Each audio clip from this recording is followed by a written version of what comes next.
आम आदमी पार्टी का जैसे ही वोट शेयर कम हुआ है, आम आदमी पार्टी के लिए मुश्किलें खड़ी हो गई है। भाजपा अगर 30 सीटें भी ले जाने में कामयाब रही तो वो मान के चलिए कि सत्ता की दहलीज तक पहुंच गई है, यानी कि वो अपनी सरकार बना लेगी। एमसीडी का चुनाव गले की फांस कहीं ना कहीं केजरीवाल के लिए बना है। तो क्या कुछ आज का विश्लेषण है दिल्ली चुनाव को लेकर के, क्या स्थिति है हाल फिलहाल दिल्ली चुनाव को लेकर के, क्या कुछ दिल्ली में जनता बोल रही है, इसी पर आज का हमारा विश्लेषण रहेगा। और मैं जो आज कह रहा हूं कि 30 सीटें अगर भाजपा जीत जाती है तो कहीं ना कहीं सत्ता की दहलीज तक वो पहुंच जाती है। आखिर क्यों ये स्थिति आम आदमी पार्टी की आई है, क्या कुछ खेल चल रहा है, इसी पर आज का विश्लेषण रहेगा। उससे पहले आपको दिल्ली की क्या स्थिति लगती है आप भी कमेंट करके जरूर बताइएगा। चैनल को फॉलो, शेयर और सब्सक्राइब भी कर लीजिएगा।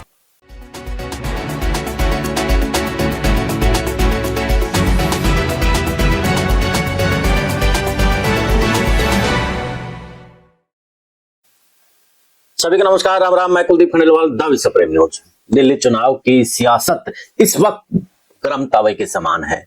गरम तवा पर जैसे रोटियां सेकी जाती हैं, वही हाल फिलहाल दिल्ली के चुनाव का है। दिल्ली चुनाव का अंतिम ही कहिए, क्योंकि 5 तारीख को तो वोट पड़ेंगे। अब जो नेता हैं सभी पार्टियों के आक्रामक हो चले हैं और उस आक्रामकता में वो भूल भी बैठे हैं हमारे मर्यादाओं को, कि क्या कुछ मर्यादाएं होती हैं, उन मर्यादाओं को भी उल्लंघते नजर आ रहे हैं।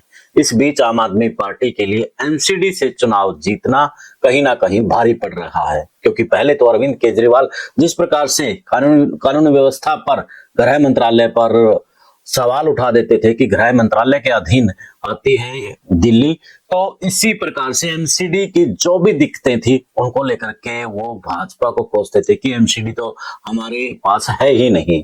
तो अब एमसीडी उनके पास है, तो जो मुद्दे थे उन मुद्दों को सुलझा नहीं पाई है आम आदमी पार्टी, तो वो कहीं ना कहीं विरोध इस वक्त आम आदमी पार्टी को झेलना पड़ रहा है।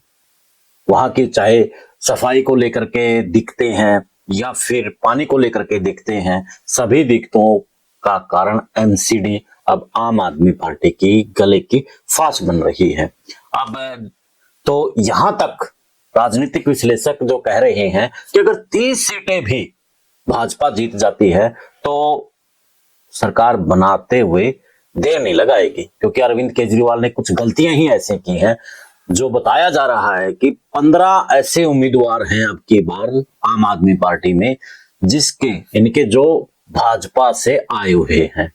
अब भाजपा से आए हुए हैं, उनका मन बीजेपी का है और 10 कांग्रेस के बताई जा रही हैं जो चर्चाएं हैं, यानी कि 15 और 10 25 उम्मीदवार ऐसे हैं जो कि आम आदमी पार्टी के नहीं बल्कि भाजपा और कांग्रेस से आए हुए हैं।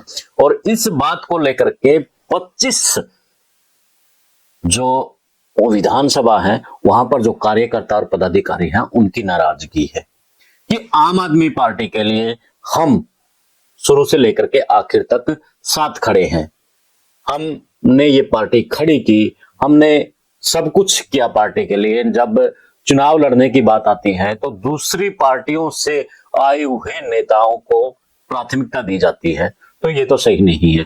अब उनकी भी कहीं ना कहीं नाराजगी है। अब आप पटड़गंज को ही लीजिए, पटड़गंज में अवध ओझा को लेकर के आ गए और जो पटड़गंज से क्या नाम है, मनीष सिसोदिया अब दूसरी विधानसभा पर जाकर के चुनाव लड़ रहे हैं, तो कहीं ना कहीं जो दूसरा मारा साहब हैं वो भी नाराज हैं इस बात को लेकर के, और वो साथ तो दे रहे हैं लेकिन साथ ही साथ बातों में वो कहते नजर आ रहे हैं कि 4 किलोमीटर पर आकर के मनीष सिसोदिया जी क्या उखाड़ देंगे। वो सीधे तौर पर नहीं कह रहे लेकिन बातों को घुमा करके कह रहे हैं कि 4 किलोमीटर पर आकर के वो क्या कर लेंगे, चुनाव क्या यहाँ से जीत जाएंगे। वहां से अगर उन्हें लग रहा था कि चुनाव जीतना बड़ा मुश्किल है, और फिर वो भ्रष्टाचार के आरोपों में भी लेकर के घेर रही हैं बातों में कि अब जरूरी है कि अब पार्टी भी चलानी है, पार्टी का फंड इतना है, चुनाव और दूसरे स्टेटों में भी चुनाव लड़ा जा रहा है, तो कहीं ना कहीं पार्टी फंड तो चाहिए। अब हो गया होगा तो इनके उनकी नाराजगी इनडायरेक्टली तरीके से वो बता रहे हैं कि मनीष सिसोदिया जी ने भ्रष्टाचार तो किया है। तो अब आम आदमी पार्टी के लिए बड़ी मुश्किलें इस वक्त खड़ी हो रही हैं, और ये मुश्किलें अगर खड़ी हो गई तो भाजपा के लिए तो कहीं ना कहीं संजीवनी का काम करेगी, क्योंकि उनके लिए भी अब ये करो मरो की स्थिति हो गई है। हालांकि अभी दोनों के अंदर टक्कर बताई जा रही है, और वो टक्कर आपके लिए नुकसानदायक हो सकती है, क्योंकि 10-15 सीटें ऐसी बताई जा रही हैं जहां पर 20 से 25 हजार का मार्जिन है। अगर 25 हजार वोटों में से 10,000 वोट भी अगर कांग्रेस ले जाती है तो आम आदमी पार्टी कहीं ना कहीं फिर भी सीट निकाल लेती है। अगर ये वोट भाजपा को चले जाते हैं तो मामला गड़बड़ है। और सबसे बड़ी दिक्कत एक और आ रही है, केजरीवाल साहब कह रहे हैं कि नरेंद्र मोदी जी को मैंने पत्र लिखा है और इस समस्या को लेकर के, और ये समस्या हल हो जानी चाहिए। अब लोग ये कह रहे हैं जब नरेंद्र मोदी को ही समस्या ठीक करनी है तो हम क्यों ना फिर बीजेपी को ले आए, फिर आपको माध्यम बनाने की क्या जरूरत है। अब उनके पास जो फार्मूला है शिक्षा, स्वास्थ्य, बिजली, पानी, अब बिजली और पानी का जो मुद्दा है वो तो कहीं ना कहीं भाजपा ने भी कैच कर लिया है, कांग्रेस ने भी कैच कर लिया है, वो भी फ्री दे रही है। लेकिन यहां भी झोल है। अब जो बिजली के बिल ज्यादा आ रहे हैं उससे लोग परेशान हैं, गंदा पानी आ रहा है उससे लोग परेशान हैं। अब जो गंदा पानी है वो पी नहीं सकते, तो उनका जो लेने का चार्जेस है, अब मान के चलिए कि भी कहीं ना कहीं 60 से 100 के बीच में पानी वो खरीदते हैं, तो वो भी उनका एक्स्ट्रा हो गया। तो इनकी बिजली और पानी का भी जो अब की बार फ्री वाला मुद्दा है वो भी भाजपा के लिए, तो माफी चाहूंगा, आपके लिए बवाल बन चुका है। बिल को लेकर के कह रहे हैं कि हम आगे इनको कम कर देंगे, माफ कर देंगे, लेकिन लोग इस बात पर विश्वास नहीं कर रहे हैं कि अभी नहीं किया तो फिर कैसे करेंगे, करेंगे नहीं करेंगे, इस बात का क्या पता। यानी कि आम आदमी पार्टी के लिए बड़ी मुश्किलें हैं। अब दिल्ली में समस्याएं ज्यादा हैं, और सिर्फ शिक्षा और स्वास्थ्य को लेकर के वो कह रहे हैं, लेकिन शिक्षा के ऊपर भी भाजपा उनको घेरती नजर आ रही है। उनके स्कूलों को लेकर के, उनके परीक्षाओं को लेकर के कहीं ना कहीं सवाल तो वो खड़ी कर रही है। तो अब आम आदमी पार्टी के लिए बड़ा दौर ये कठिन बना है, क्योंकि जो आम आदमी पार्टी का ग्राफ गिरा है, वो प्रतिशत कम हुए हैं, वो कहीं ना कहीं आम आदमी पार्टी के लिए नुकसानदायक है। और दूसरी तरफ कांग्रेस जिस तरीके से चुनाव लड़ रही है वो भी आम आदमी पार्टी के लिए नुकसानदायक है।